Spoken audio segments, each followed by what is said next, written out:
O Evangelho como me foi revelado de Maria Valtorta. Parte 45. Crime em Magdala. Uma bela ceia os aguardava no retorno a Betsaída.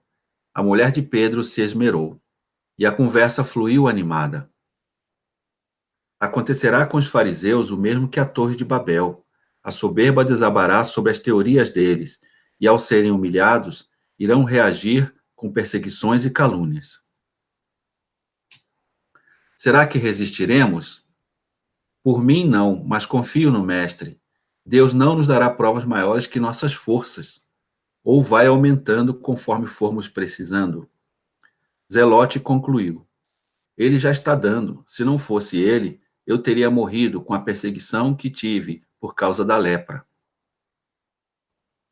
Mas neste meu desmoronamento, revelou-se uma riqueza que não conhecia, a certeza de que Deus existe. Minha fé era ilusória. Eu ergui a Torre de Babel com altos louvores a mim mesmo. Quando tudo desabou e virei um verme, não discuti mais com Deus, mas com o louco que fui. Os anjos veem a Deus, nós cremos pela força da fé.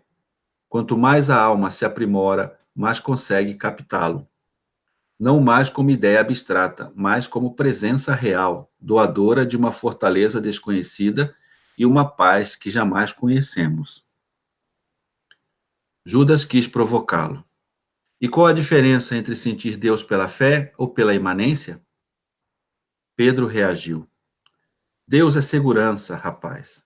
Não sei o que quer dizer imanência, mas sei seu significado. É conseguirmos captar não só o conceito, mas a doce paternidade do Pai. E continuou. Se o mundo nos condenasse injustamente, só ele nos absolveria. Se o mundo te odiasse, sentirias que alguém te ama com o maior amor do mundo. Se estivesses só num deserto, sentirias que um te fala: Sê santo, como teu pai é santo. Judas explodiu. És um soberbo, Pedro. Não é soberba, jovem. É obediência. Deus nos criou para sermos semelhantes a Ele e quer nos recolocar no nosso lugar. Jesus interveio. É mais que isso, Pedro. Sede perfeitos como vosso Pai é perfeito. Falaste muito bem. A mulher de Pedro que escutava quase desmaiou com os elogios. Já não era mais o mesmo Pedro, o rude e exigente Pedro, que só falava de peixe, de redes, barcas e de dinheiro. Jesus retomou.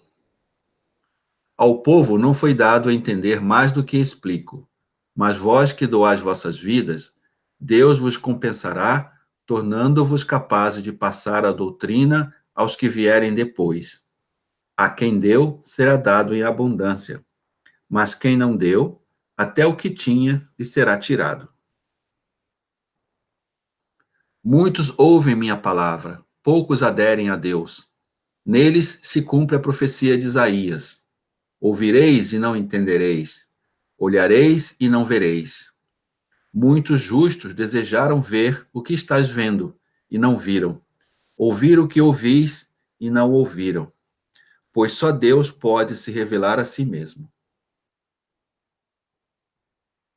No momento, não podeis memorizar tudo o que digo, mas quando acontecer a união com o Espírito Divino, tereis o entendimento infalível sobre tudo o que se refere ao reino de Deus.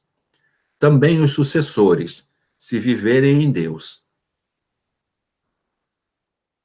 Nesse momento, João entrou pálido. Na hora, Jesus perguntou pela mãe. Maria estava bem, mas tão assustada quanto ele. Os dois iriam se encontrar com Batista quando um temporal os retardou. Depois não o encontraram. Havia sido preso por traição de um de seus discípulos. João agarrou-se ao pescoço de Jesus. Eu temo por ti, mestre. Todo santo tem seu traidor. Estaria entre nós o teu? Estás doido? Nós o estrangularíamos, gritou Pedro. Judas rebateu. Eu jamais seria, mas se me sentisse fraco a ponto de sê-lo, eu me mataria. Não blasfemes, Judas. Se acontecer isso, trata de chorar e não cometa esse delito, disse Jesus. Os apóstolos, inconformados com o perigo que rondava o mestre, o levaram a Corazim passar a noite em casa de Elias, o seu novo discípulo. Muita gente se aglomerou para ouvi-lo. Jesus curou uma menina, depois contou esta parábola. Um homem mandou semear suas terras. Enquanto dormiam, veio o inimigo e espalhou sementes de joio. O patrão, ao invés de mandar arrancar, disse: Deixai que fiquem juntos. Depois separaremos. A haste do joio é quebradiça, a do trigo é firme e bem formada. A sorte do joio é ser queimado, a do trigo é ir para o celeiro e fazer bom pão. E também humilhar o inimigo, que aos olhos de Deus já está condenado. Depois a sós, disse: Os filhos do reino voltarão ao celeiro do Criador. Os do maligno serão queimados no fogo eterno. Indagastes se há traidores no meio de vós? Sim, podem existir.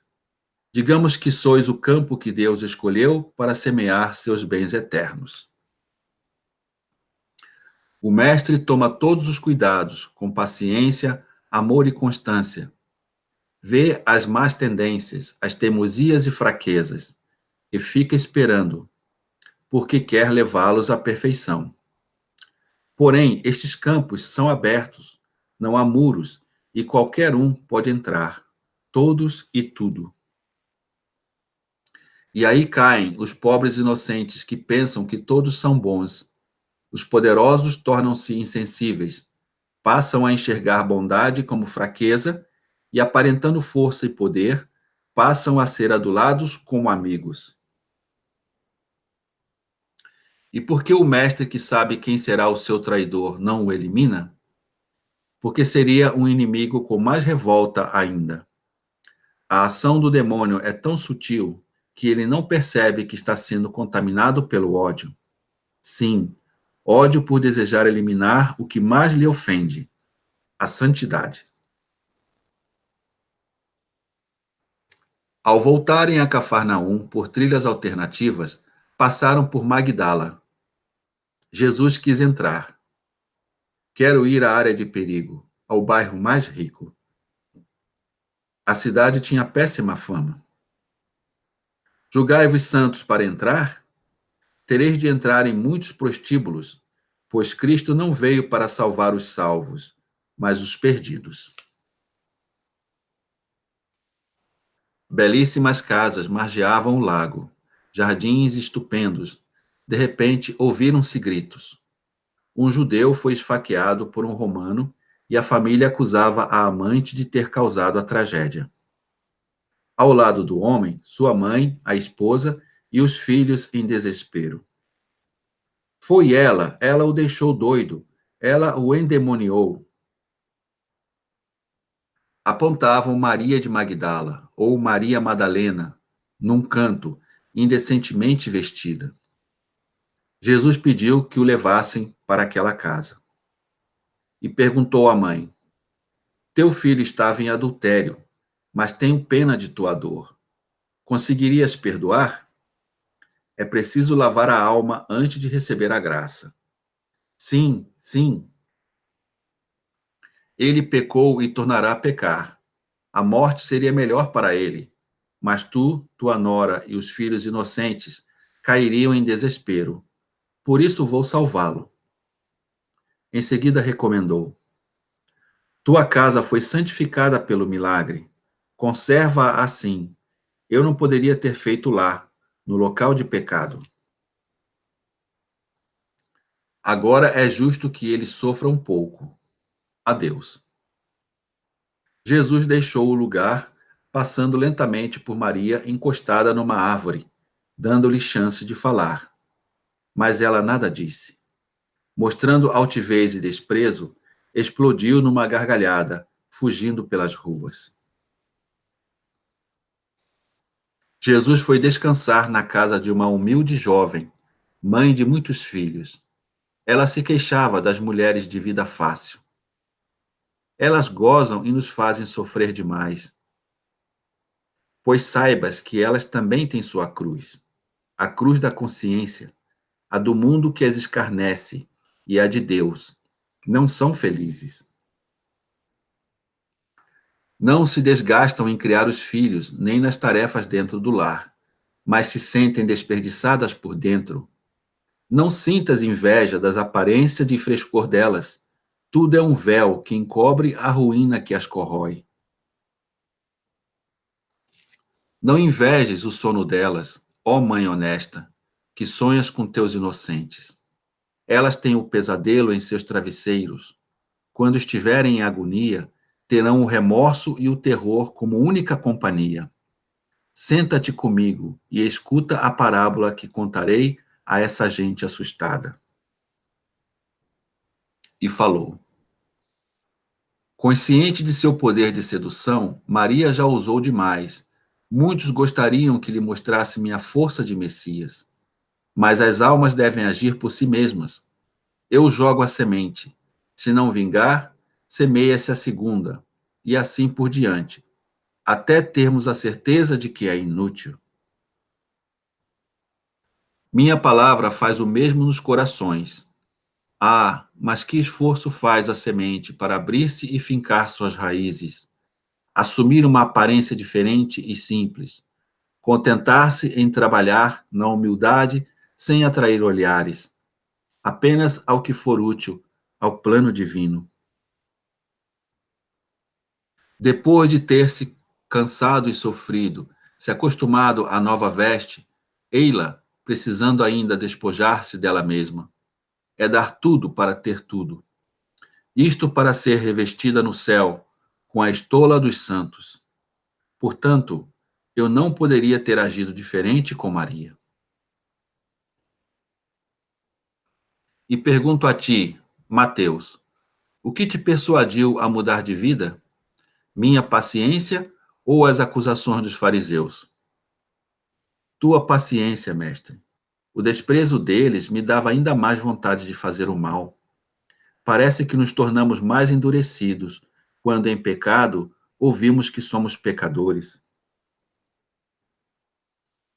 Mas se ao invés de insultos recebemos carícias, ficamos atordoados e choramos. Ficamos nus diante da bondade e com toda a alma suplicamos que nos cubra com a tua veste. O que digo não é fábula, disse Jesus.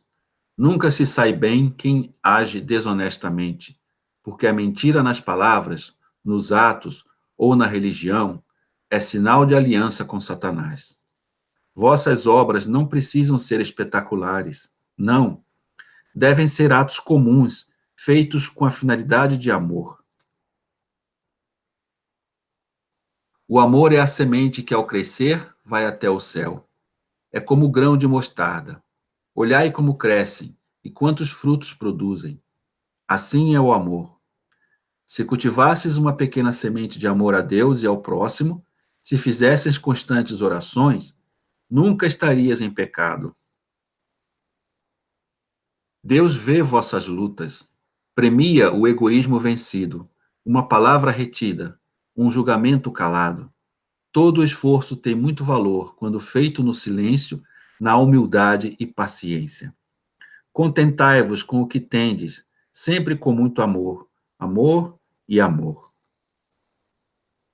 Próximo capítulo, Oásis Divino.